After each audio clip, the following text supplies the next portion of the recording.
Good morning, Mr. Chairman, Mr. Vice Chairman, members of the Commission. I'm very pleased and honored to have the opportunity to speak with you today and to respond to your questions. It truly is a solemn duty in which you are currently engaged, even more so as we meet so close to the site of the most devastating terrorist tragedy in our nation's history. No one in this country is immune to the grief and sorrow of that September day nearly 3 years ago. No one is more burdened by those memories than those whose loved ones passed away at the Pentagon, the World Trade Center, or aboard Flight 93. New Yorkers bear a disproportionate amount of our collective burden. As we heard this morning from Mayors Giuliani and Bloomberg, and others who witnessed the destruction firsthand. Like them, I witnessed terror's greatest tragedy firsthand on my own turf. I held public office when the brave passengers of Flight 93 made their heroic goodbyes in the skies above my home state of Pennsylvania, and then fell into our grateful embrace forever. As I said to the families of Pennsylvanians then and repeated many times since, we are thankful for the strength and resolve of the families of all 9/11 victims. You have been patient and persistent, and the work of this commission will no doubt bring further honor to your sacrifice and those of your loved ones, too soon gone, but never forgotten. In the days and weeks and months following September 11, 2001, our country came together as one to honor the victims by waving flags, donating blood, volunteering time, publicly expressing their patriotism like never before in our nation's history. And as time passed and the initial shock faded, the memories of that day continued to heat the passion of our country. 9/11 steeled our resolve to protect this country, to bring terrorists to justice, to secure our homeland, and take preventive measures so that a tragedy of this magnitude would never happen again. The thick emotions of September 11th were the vivid backdrop to the conversation I had with President Bush about moving to Washington to help him secure the country. His bold leadership in the days following the attack brought our country together like never before. And with his arm around New York's finest, he used a bullhorn to put terrorists on notice with his words, "Never again. Never again."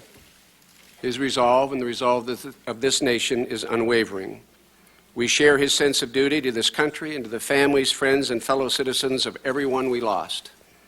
We know that we must make the full protection of our citizens the highest charge of our nation. So we went to work. We called on the best and brightest minds. We sought out the most advanced technologies. We began to build and bolster security throughout the country. We worked to reduce the vulnerabilities that were exploited on September 11th and think analytically about those that could be exploited in the future. We examined our critical infrastructure, our transportation systems, our borders, our ports, and of course, the skies overhead. Nothing was or is beyond our scope of analysis and review. Now, securing our homeland and protecting our citizens is a monumental task. We must guard thousands of miles of borders, shoreline, highways, railways, and waterways. This monumental task required a monumental federal effort, which is why President Bush and the Congress showed strong leadership, the right leadership, and worked together to create the Department of Homeland Security. This department, the combined efforts of nearly 180,000 people and 22 component agencies, provides a central point of command for the protection of our country and citizens and a common vision for preserving our freedoms and securing the homeland. The result? We are more secure today than yesterday, and we will be more secure tomorrow than we are today. We took the challenge head on, and you can see and feel the difference in ways both large and small. Before September 11th, ticket agents asked who packed a traveler's bags, but little else was done in the airport or the aircraft to provide security. Today, we have deployed newly trained screeners and thousands of federal air marshals. We've hardened cockpit doors on the aircraft, introduced state-of-the-art technologies, which from the curb to the cockpit have made airline travel safer. Before September 11th, visitors at our borders faced an inspection process with distinct and disparate purposes. Today, we have unified that process to present one face at the border and have deployed advanced technologies like the United States Visit System, the Student Exchange Program, special lanes for pre-cleared travelers and cargo that all welcome the free flow of trade and travelers but keep terrorists out. I'd like to mention the U.S. Visit System in particular. The U.S. Visit uses the smart technology of biometrics to speed the entry of foreign travelers. Since its deployment early January of this year, 4 million passengers have been processed, and more than 400 individuals have either been apprehended or prevented from entering the country based on information we were able to secure by having access to their photograph and fingerprints. The Student Exchange Visitor Information Program that we work very hard with the colleges and universities in our country. In collaboration with them last year, during the enrollment season of August and September, we allowed passage and welcomed to our college and university campuses nearly 300,000 young men and women. But we turned nearly 200 away at ports of entry. We don't know what their intentions are, but they were not registered to go to school. They were therefore not admitted. Before September 11th, we never looked in a container of cargo until it reached our shores, though nearly 20,000 containers arrive in our ports every single day. Now, as I speak and the Commission convenes, there are U.S. inspectors in Rotterdam and Singapore and Hong Kong and 14 other international ports of trade working alongside our allies to target and screen cargo. They add another layer of safety to protect world commerce. Before September 11th, our national stockpile of medications to protect Americans against a bioterrorist attack was drastically undersupplied. Today, we have stockpiled 1 billion doses of antibiotics and vaccines, including enough smallpox vaccine for every man, woman, and child in America. Before September 11th, employers and employees rarely took the time to prepare and exercise emergency plans. Now, there is a foundation on which the private sector can take important steps to improve their readiness and protect their employees. The American National Standards Institute and the National Fire Prevention Association have created voluntary readiness standards the Department of Homeland Security encourages businesses to adopt. It will be very much a part of our outreach campaign to the business community later on this year, Ready for Business. Before September 11th, as so many here understand, our first preventers and first responders lacked the financial resources and equipment they needed to respond together in a crisis. And yet today, we have allocated or awarded more than $8 billion for our state and local partners across the country. We have and will continue to develop new standards for interoperable communications equipment and protective gear. Right here in New York, nearly $430 million has been put to use for much-needed equipment and training, critical assets that can help folks on the front lines perform their duties quickly and safely at any emergency scene. And then lastly, before September 11th, agencies in the federal government saw very little need to share information and intelligence between themselves, let alone with state and local officials. And yet today, secure communications technologies and expanded clearances, along with the shared language of the Homeland Security Advisory System, create a powerful and constant two-way flow of threat information between the federal government and our partners at the state and local level and around the world. Now, there may be some who would be tempted to minimize these security enhancements. They would be wrong. They would be very wrong. In every way imaginable possible, we've made a real difference in securing our people and our homeland, and there are certainly more changes ahead. The successful integration of people and technology for a greater purpose has had a genuine result. Thanks to the new layered protections on air, land, and sea, our nation is better protected and more secure today than ever before. But of course, there's still plenty of work left to be done. In particular, we're making great progress in two areas of concern to this Commission and to all New Yorkers. as well as the citizens across the country. Today, I'd like to focus my remarks on these issues. First, building new intelligence and information sharing capabilities. And second, establishing true interoperability throughout the emergency preparedness community. Now, in order to accomplish these goals, we had to build bridges to one another, bridges that connected capabilities and people, ones that invited two-way channels of communication. We knew from the outset that our vast scope of protective measures had to build upon existing strengths, but more importantly, had to be reconstructed in a way that unified and facilitated accuracy and easy access for all of those. And literally, we have hundreds of thousands of men and women around this country, not just at the federal level, but at the state and local level, for all those involved in the hard work of securing this country every single day. That's exactly what we did. Through initiatives like the Terrorist Threat Integration Center and the U.S. Patriot Act, we began tearing down the walls that prevented policymakers from having the benefit of intelligence analysis that were based on all available information. Now we are building more integrated and coordinated Homeland Security, intelligence, and law enforcement communities that keep people informed with all the information they need to know.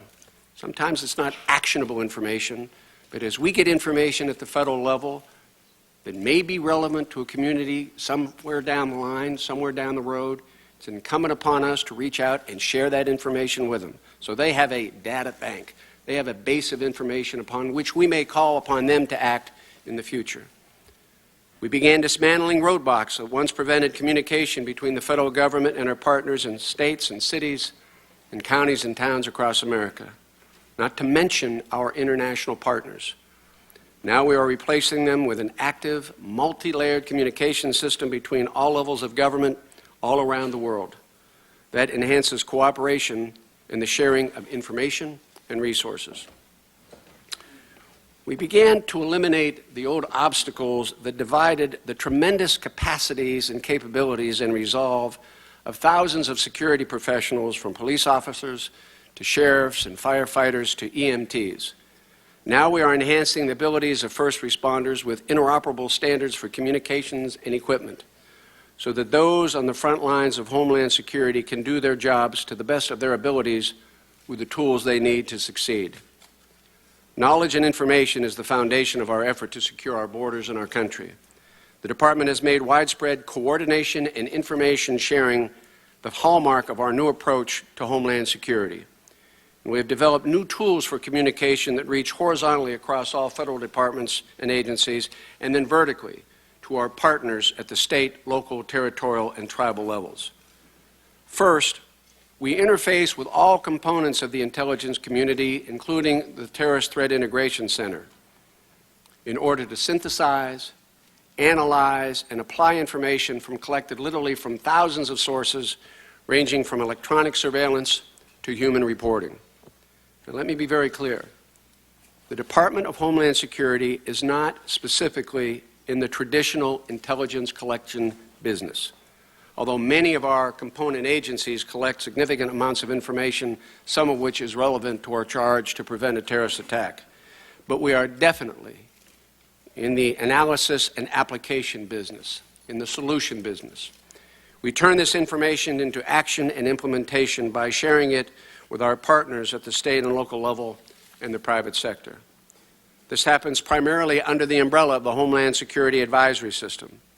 This communication tool includes the color-coded threat condition, as well as several products such as our information bulletins and threat advisories that allow us to tailor specific information for specific recipients, whether it's a region, a sector of our economy, or for that matter, a specific site or location. This communication process represents the first ever centralized, integrated effort of its kind in the federal government, and a vast improvement over the fragmented system that existed before. It not only outlines threats, but also recommends specific steps that can be taken to heighten readiness or improve physical protections. This is about more than just dissemination of information. This is about achieving the right outcomes. We see communication as a two-way process. We collect information from the field as well and listen to what our partners need from us in order to help them do their jobs better. This means heightened awareness, better intelligence, wiser decisions, and improved coordination at every level. We have created several new two-way channels of communication, including the National Infrastructure Coordination Center, which is created to communicate with the private sector, and the Homeland Security Information Network, created for use by government entities. The National Infrastructure Coordination Center provides a centralized mechanism for the private sector, industry representatives, individual companies, and the information sharing and analysis centers in different sectors of our economy to share and receive situational information about a threat, an event, or a crisis.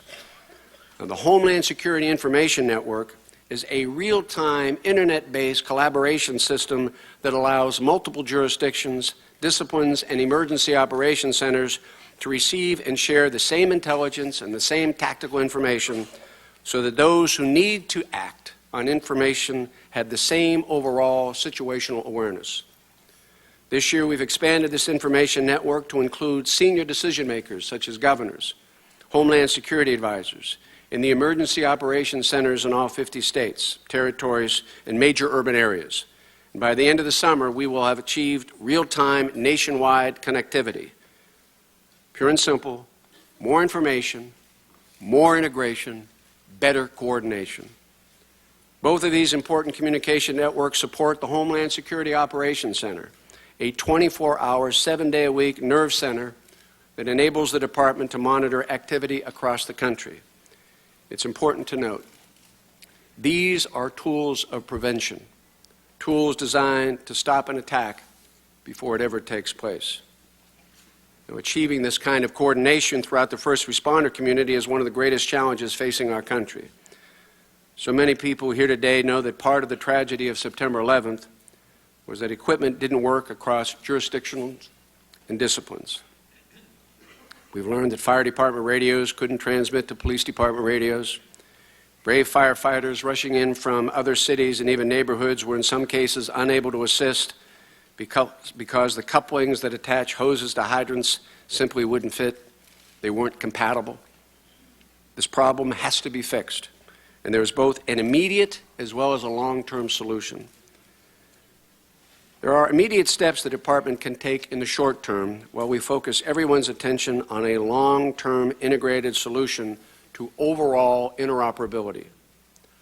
Already the department has identified technical specifications for a baseline incident interoperable communication system that would allow first responders to communicate with each other during a crisis regardless of the frequency or the mode of communication. Quite simply, ladies and gentlemen, it's a technology translator. You have multiple means of communication during an incident. You may have landlines from traditional phones, wireless telephones, radios. And the technical specifications, which the private sector has responded to, creates a translator where all the information from these multiple sources come in. It is basically synthesized and sent back out using the same forms of communication. But that's just a temporary solution. That's just a temporary solution to an incident management response. We need, as a country, a longer-term solution that will, frankly, not only help us respond to terrorist incidents, but, frankly, probably make us safer and healthier in the long run, regardless of whether we respond to a terrorist attack, a criminal event, a natural disaster. Again, making the right investments in response to the terrorist attack will also make us a stronger, better, and safer country in the future. So we've recently announced the first comprehensive statement of requirements for communications throughout the first responder community. It's very interesting. We talked with first responders around the country. We talked to elected officials. We basically understood what the technical requirements are. And we have now a statement of requirements basically to build a national capacity.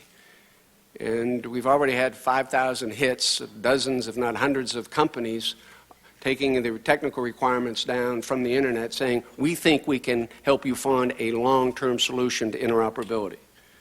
We've also taken upon ourselves to set the first level of standards regarding personal protective equipment to protect first responders against chemical, biological, radiological, and nuclear incidents. Remind ourselves we have to help to protect the first responders so they can be in a position to help protect and save their fellow citizens. All of the department's efforts in this area will be coordinated by a new Office of Interoperability and Compatibility. And this office will focus not just on interoperable communications, but on all the gear and equipment that will be used by multiple jurisdictions, firefighters and police officers from different neighborhoods as they join together to respond to a major event. Again, perhaps a terrorist event, could be a major crime scene, could be a natural disaster. These immediate steps at the federal level will begin to build a foundation for longer-term efforts in a truly national solution. Now, this second track will require leadership at the state and local level. In other words, my colleagues in public service have to share the same resolve not to let an incompatible radio frequency or a too small, too large piece of safety equipment impede the ability of brave men and women to save the lives of citizens, as well as their own. A truly nationwide interoperable system demands commitment from leaders at all levels, and we are already beginning to see a commitment to this very important principle. This is really an example of people coming together around a shared idea, a shared national purpose, the shared responsibility of protecting our homeland. Homeland Security is really not about a department. It's really not about a federal agency. Homeland Security is about the integration of a country. Everyone pledged to freedom's cause, everyone its protector, and everyone its ultimate beneficiary. It's about the integration of people and technology to make us safer, smarter, and better protected. It's about the integration of our national efforts, not one department or one organization, but everyone tasked with our nation's protection. Every day, workers, 180,000 strong in the federal government, but I will tell you there are hundreds of thousands at the state and local government as well. Every day we work to make America more secure. Every day the memories of September 11th inspire us to live our vision, a vision of preserving our freedoms, protecting America, enjoying our liberties, and securing the homeland. Thank you very much, Mr. Chairman.